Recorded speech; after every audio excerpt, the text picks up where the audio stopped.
Olá pessoal, me chamo Fernanda Isabel Crintes e hoje eu vou apresentar os meus planos de aula, que era a atividade avaliativa número 4 da disciplina de Seminário Integrador.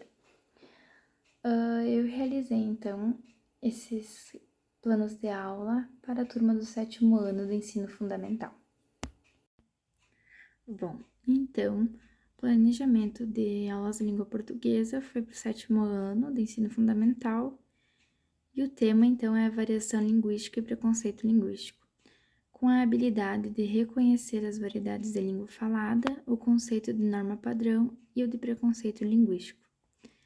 Então, a aula número 1, a observação. Eu fiz cada aula valendo, por exemplo, como se fosse 2 horas aula. O objetivo, então, do primeiro plano de aula é introduzir os alunos à diversidade linguística presente no Brasil e reconhecer as variedades da língua falada. Então, primeiramente, eu ia realizar a apresentação e a discussão do texto Língua Brasileira, que é aquela crônica que tinha como ideias no que a prof mandou, e eu achei muito interessante essa crônica porque realmente ela traz um pouco da nossa variedade linguística da nossa região, né? Porque a gente fala que nem bici, como diz aqui, né? A gente não fala bicicleta, a gente fala bici, a gente não fala bike. E assim, tem várias outras palavras, como por exemplo, trielegante. Só nós gaúchos que falamos essa palavra, né? Meu irmão, porteira, né? O R, a gente tem gente. Aqui na minha cidade, muitas pessoas usam o gente ou voinha. Eu mesma chamo, às vezes, meus pais de manhinha. Então, são questões, né, que estão no nosso cotidiano. Por isso, eu escolhi esse texto. Eu ia trazer esse texto para eles em folha de ofício, né, em xerox, para que eles pudessem ler, pegar em mãos, né. Depois disso, a gente ia discutir um pouco sobre essa crônica, do que ela fala, qual é a variedade linguística mais presente. E depois disso, eu iria realizar uma atividade escrita no caderno, que eles deveriam registrar as expressões, palavras ou formas de falar que são típicas da nossa região ou comunidade, né? E explicá-las abaixo. Depois disso, eu ia realizar uma dinâmica em grupo. Eu ia dividir os alunos em 4, 5, né? Dependendo da quantidade que ia ter em cada turma. E nessa dinâmica em grupo, eles teriam que criar pequenas dramatizações utilizando as variedades linguísticas. Por exemplo, o gauchês, o carioca, o paulista, o mineiro, entre outros, eles poderiam escolher, mas, claro, lembrando para não ser o mesmo, né, para a gente ter mais variedade linguística. Diante disso, eles teriam aproximadamente uns 30 minutos, 40, para criar, então, uma dramatização com diálogos, citações cotidianas, cenas, humorísticas ou não, né, que evidenciassem essas características linguísticas selecionadas. Depois disso, eles teriam um tempo, então, para, né, ensaiar, falar entre grupo, e depois a gente com certeza faria um círculo e cada grupo apresentaria a sua dramatização com entonação de voz, adereços, recursos de figurinos que às vezes nas escolas têm, né?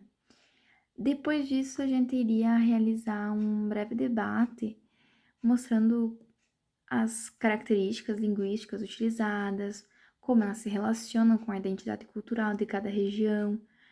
Então, teria assim um debate sobre por que isso acontece, por que lá no Rio de Janeiro eles falam daquele jeito, por que nós falamos desse. Então, tem um pequeno debate sobre cada variedade linguística. Esse seria o plano de aula número 1. A aula aula 2, então, seria sobre o conceito de norma padrão. O objetivo da aula é compreender o conceito de norma padrão e a sua relação com as variedades linguísticas. Primeiramente, então, eu ia apresentar o conceito de norma padrão e a sua importância na comunicação formal. Eu iria passar no quadro, então, e eles copiariam em seu caderno. Então, aqui tem uma breve explicação sobre a norma padrão, que é um conjunto de regras gramaticais, vocabulário, pronúncia, que é considerado um modelo de linguagem aceito em situações formais, como na escrita acadêmica, em documentos oficiais e em contextos profissionais. Então, aqui eu tenho uma pequena explicação, que eles iriam copiar em seu caderno. Depois disso, eu ia realizar exercícios de fixação, que seriam, assim, atividades para eles realmente entenderem o conteúdo. Esses eles também copiariam e responderiam no caderno. Primeira questão é qual é o objetivo principal da norma padrão.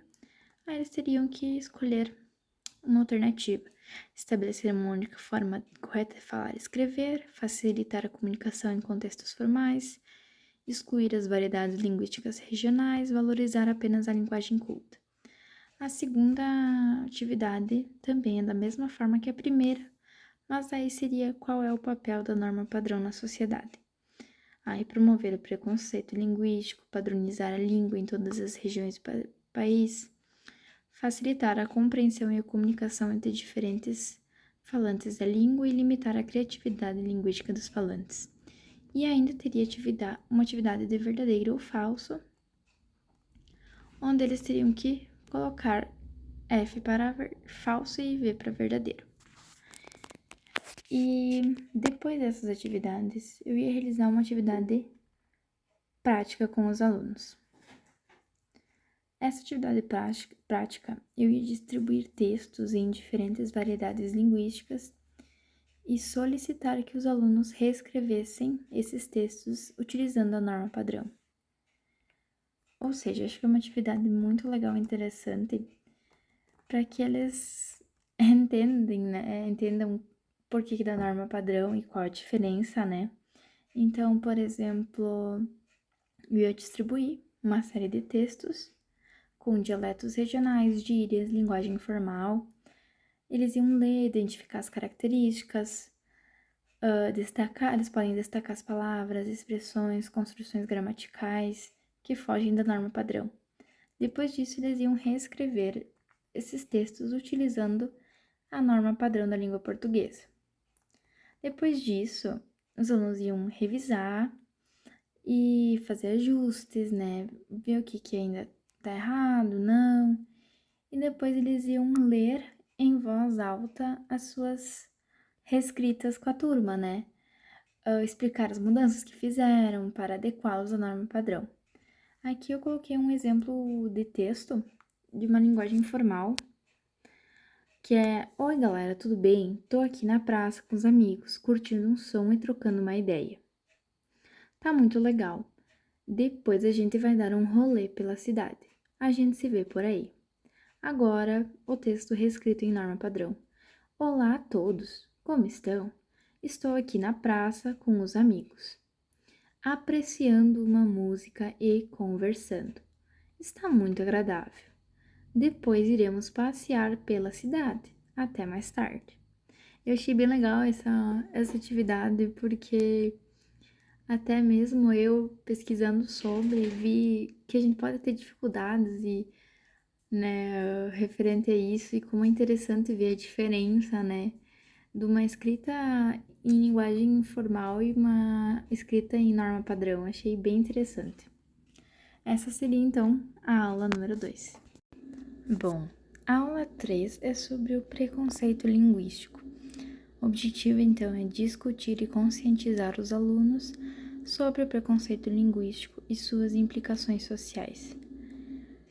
Diante disso, eu ia realizar um debate dirigido referente ao preconceito linguístico utilizando exemplos do cotidiano.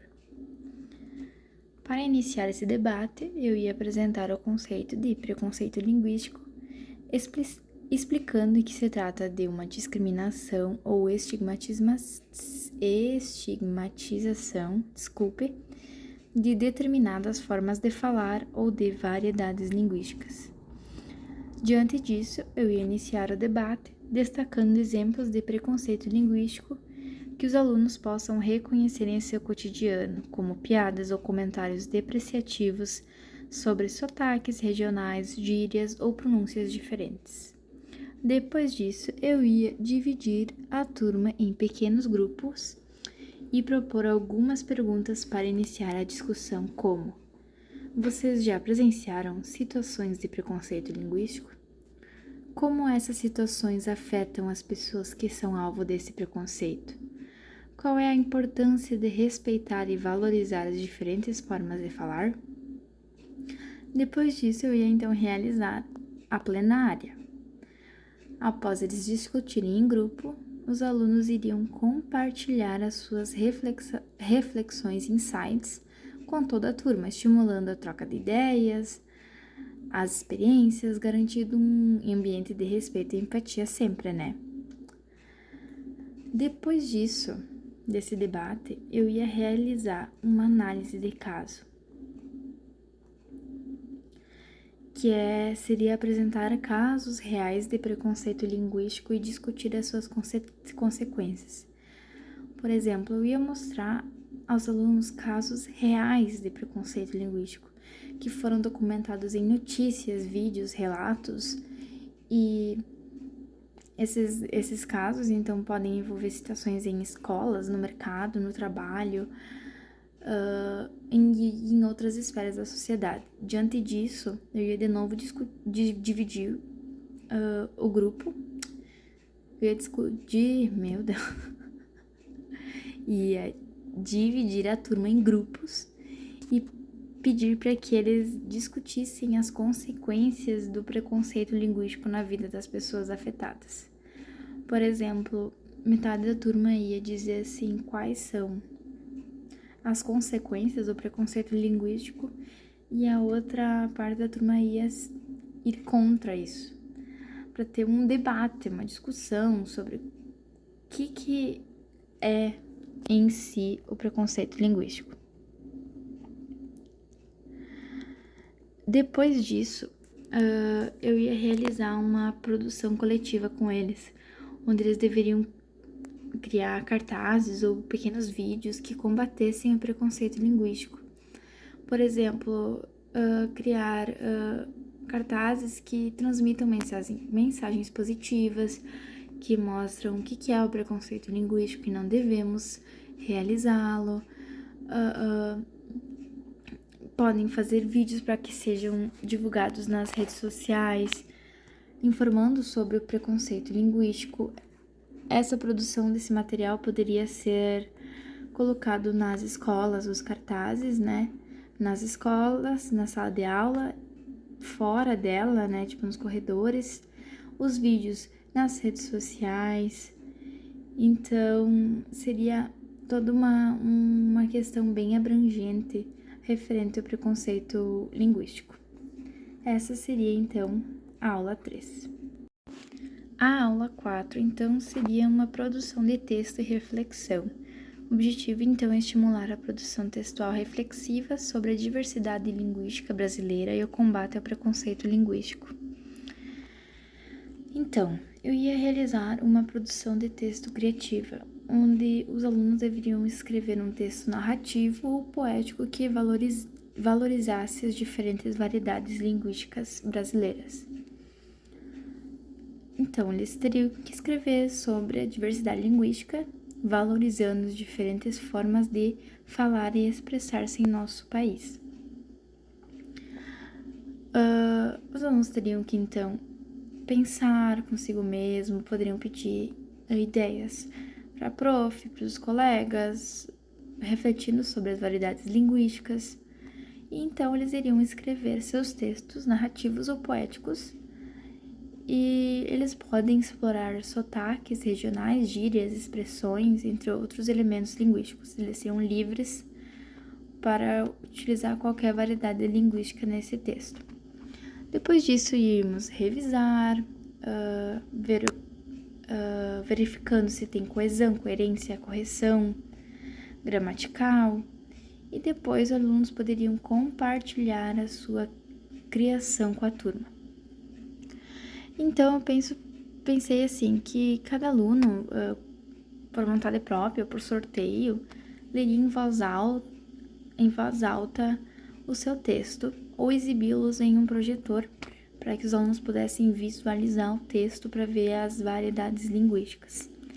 E após cada leitura, a gente abriria um espaço para que os colegas oferecessem feedbacks, fizessem perguntas sobre o texto, sobre as variedades linguísticas, estimulando uma discussão construtiva, valorizando a criatividade e a diversidade presente em cada produção. Depois disso, eu ia realizar uma reflexão coletiva sobre todas essas aulas, frente à variedade linguística e o preconceito linguístico, sobre a valorização dessa diversidade e o respeito às diferentes formas de expressão.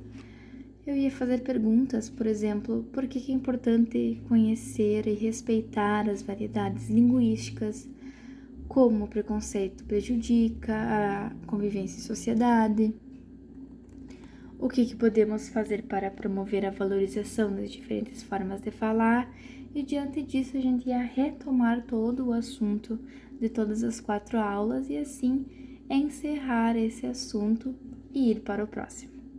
Fica aqui então, esses seriam meus 4 planos de aula para o 7º ano do ensino fundamental. Tchau e até a próxima!